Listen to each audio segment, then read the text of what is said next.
Oh, that's very bright. Is it bright? It feels bright. I gotta look at it on here. Good evening. Hi. Welcome to Reading Things with a Southern Accent. My name is Merv. It's been a few days since we've done the show, and it's a little bright. I gotta fix that. Yeah, I'm glowing. It must be because I used you as my light model and you have a more tan than I do. That's because Oh, how's that? Is that better? I'm gonna take a look. This light's not on either. Man, we're not doing well tonight. So I was having problems. Facebook did not like Safari tonight. We were having big issues, so I couldn't go live, and I was hung up there. And then this is all going on. Let me tell you. Last time we did the show was Tuesday. I've had 3 or 4 days of back-to-back legitimate work that will actually help me pay my bills. So that's a good thing. So we've jumped in here on Saturday night to quickly wrap up the week because we had the opportunity. The producer is here with me. We also have a live studio audience tonight to my left. So if you hear Peanut Gallery, it's not my fault. Hopefully they won't talk. Oh man, look at this. Who's here? Ashley, Sarah Gambino, Ann Eppert, Mike Wilson, Jean Sweat, who Jean, always in my brain is Jean Marie. She grew up on Pinto Court. That's the Marescas down the street. The Talking House. It was the Talking House. Sarah Westenskow, Keith McKnight. Sarah, are you tuning in from a piece of property in Ridgeway, in Colorado? Anyways, so we took a few days off because it's been crazy. I have a ton of work, which is great. Today it poured down rain here in Colorado. What's some news? What are the newsy things related to the COVID? we got our variance approved. The variance has been approved. So June 1st, which is the day after tomorrow, lodging is opening back up here in Summit County, Colorado. Is it full or is it just partial? House lodging is open. Lodging is open. Restaurants are at 50% or 50 people, whichever's left. Restaurants, we did go, so Wednesday night, we didn't do the show. We went out to dinner. It was fantastic. We went to the Uptown on Main. I didn't have to cook. The producer didn't have to cook. We didn't have to clean the kitchen. It was fantastic. So those are COVID related things, I think, so far. It feels like things are, opening back up a little bit here in the Colorado. Anthony, A-Hop, how's it going? I always love it when people from Philadelphia tune in. Huh? McKnight's. McKnight's. I said Keith McKnight. Where are we? Jane Austen week. So we're in week 1 of Jane Austen week, and we've been reading this book here. This is Pride and Prejudice. It was where? Her third book. Jane Austen's third book.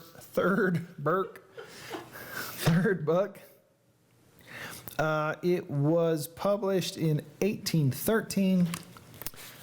Jane Austen, 1813, is a romantic novel of manners written by Jane Austen in 1813. That's what the Wikipedia says. Huh?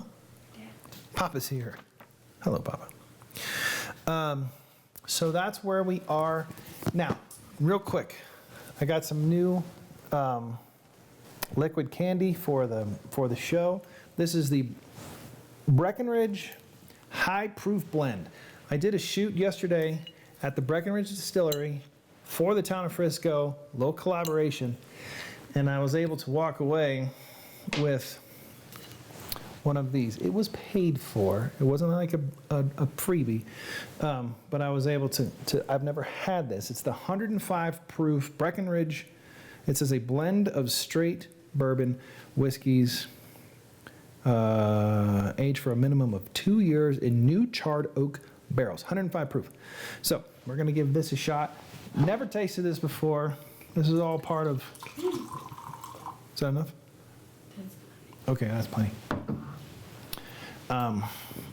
Here on the show. So we're going to take a little sip before we read. What if it's not good? Do I say that? Yeah, you bake it. I fake it. 10-4. This is why she's the producer.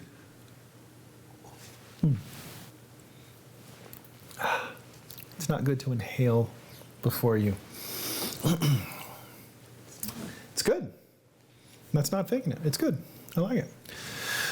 105 proof. It's got a little bit more firepower than your basic Breckenridge bourbon whiskey,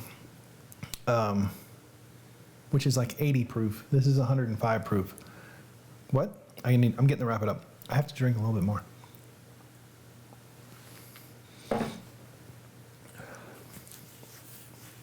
I like it. Tastes a little young, but I like it. Okay, here we go. We are in chapter, these are Roman numerals. What's the next page? 31. Chapter 41. Is that what that says? All right, whatever. Chapter 41. Less is more. What does that mean? Got it. Keith, I thought you were my friend. Here we go.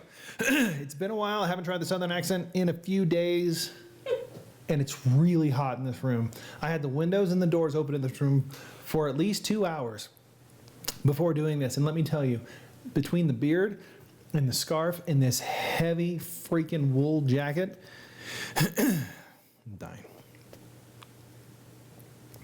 The first week of their return was soon gone. The second began. It was the last of the regiment's stay in Meryton, and all the young ladies in the neighborhood were drooping apace. The dejection was almost universal. The elder Miss Bennets, I guess there's more than one. The elder Miss Bennets alone were still able to eat, drink, and sleep and pursue the usual course of their employments. Very, kind of like some people during COVID. It's relevant. Oh my gosh, I can't. Dying. All right. Very frequently, they were reproached for this insensibility by Kitty and Lydia, whose own misery was extreme and who could not comprehend such hard-heartedness in any of the family. Good heaven! What is to become of us? What are we to do? Would they often exclaim in the bitterness of woe? Woe? How can you be smiling so, Lizzie? How can you be smiling so, Lizzie? Their affectionate mother shared all the griefs. She remembered what she had herself endured on a similar occasion 25 years ago. That would be 25 years ago. Why did they write so weird back then?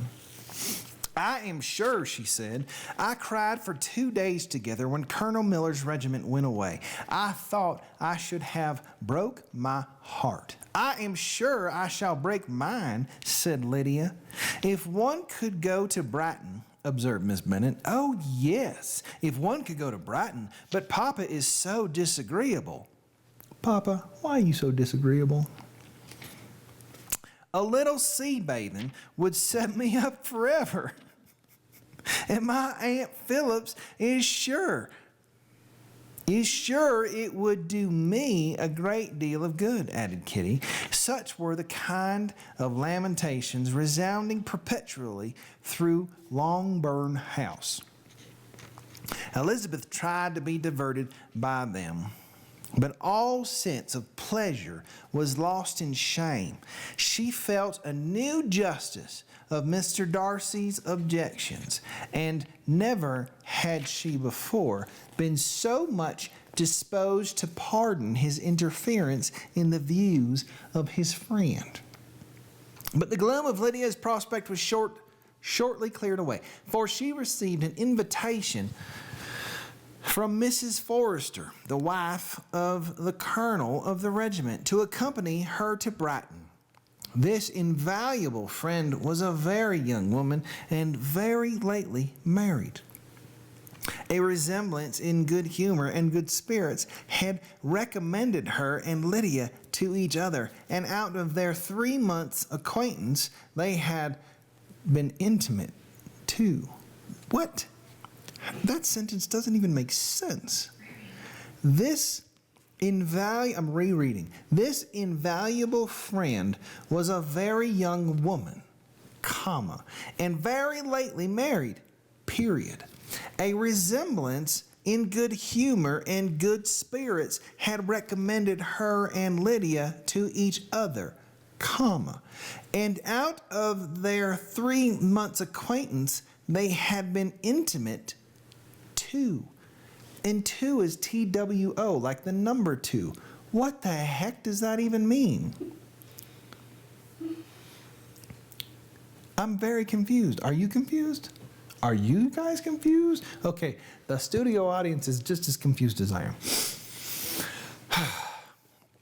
The rapture of Lydia on this occasion, her adoration of Mrs. Forrester, the delight of Mrs. Bennet, and the mortification of Kitty are scarcely to be described. Wholly inattentive to her sister's failings, Lydia flew about the house in restless ecstasy, calling for everyone's congratulations and laughing and talking with more violence than ever, whilst the luckless Kitty continued in the parlor, repining at her fate in terms as unreasonable as her accent was peevish.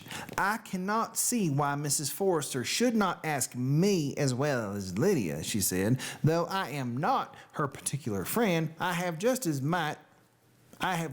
much right to be asked as she has, and more too, for I am 2 years older. In vain did Elizabeth attempt to make her reasonable, and Jane to make her resigned. As for Elizabeth herself, this invitation was so far from exciting in her the same feelings as in her mother and Lydia, that she considered it as a death warrant of all possibility of common sense for the latter, and detestable as such a step must make her, were it known. She could not help secretly advising her father, her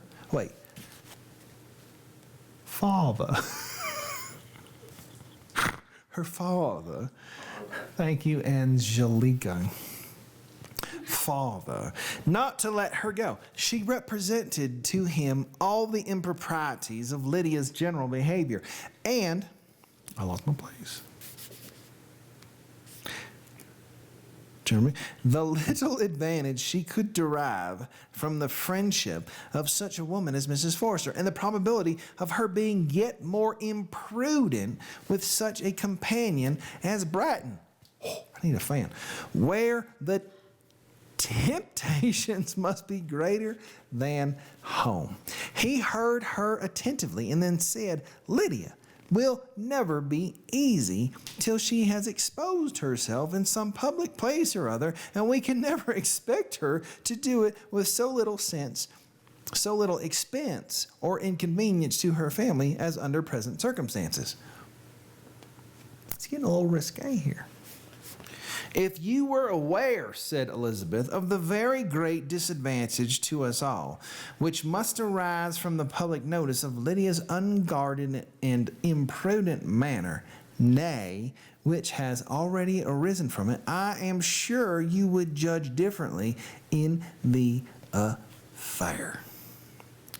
So, that's where we're going to wrap it up for tonight in this little book. We didn't see much of Mr. Darcy in this section of the book.